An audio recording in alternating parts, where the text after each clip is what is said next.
मीनू अपना अधिकतम समय अपनी पुस्तकों के साथ ही व्यतीत करती थी। यूँ तो बचपन से ही उसको अधिक पढ़ने की आदत थी। हमेशा ही वह अपनी कक्षा में प्रथम आती थी। वकालत में भी उसने प्रथम श्रेणी में पास होने की ठान रखी थी।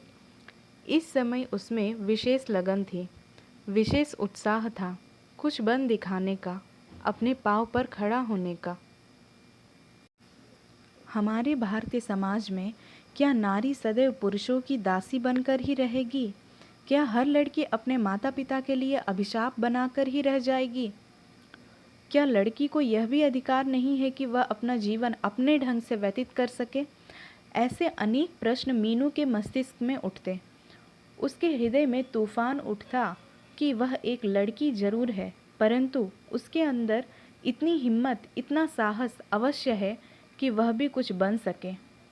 मीनू अभी अपनी पढ़ाई में तल्लीन थी कि अचानक उसे ख्याल आया कि परसों उसे नीलिमा की शादी में जाना है। नीलिमा उसे कुछ दिन पहले आने को कह गई थी, परंतु कुछ दिन पहले जाना उसके लिए संभव न था। वह अपनी पढ़ाई अधिक दिनों के लिए नहीं छोड़ सकती थी, इसलिए उसने एक दिन पहले ही जाने का निश्चय किया।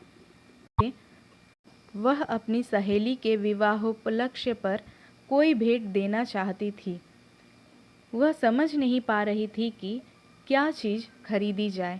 अचानक उसे ख्याल आया कि नीलिमा के लिए एक दीवार घड़ी ही क्यों न दी जाए। वह झटपट बाजार जाकर नीलिमा को भेंट करने के लिए एक घड़ी खरीद लाई। अगले दिन मीनू मेरठ से मीरापुर के लिए चल दी।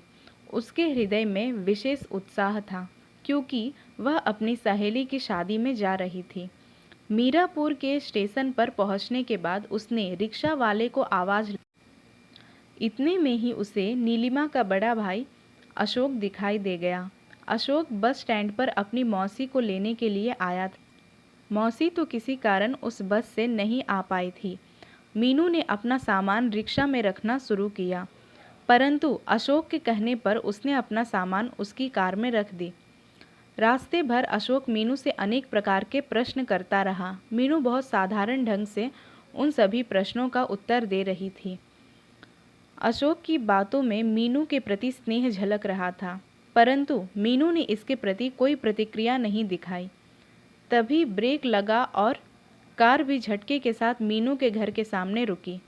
सामने बैठक में बैठे पिताजी मीनू का इंतजार कर रहे थे। मीनू की आवाज़ सुनकर उसकी माँ भी रसोई घर से बाहर आ गई। आशा और रोहित भी अपने अपने कमरों से बाहर निकलकर मीनू से आकर चिपट गए।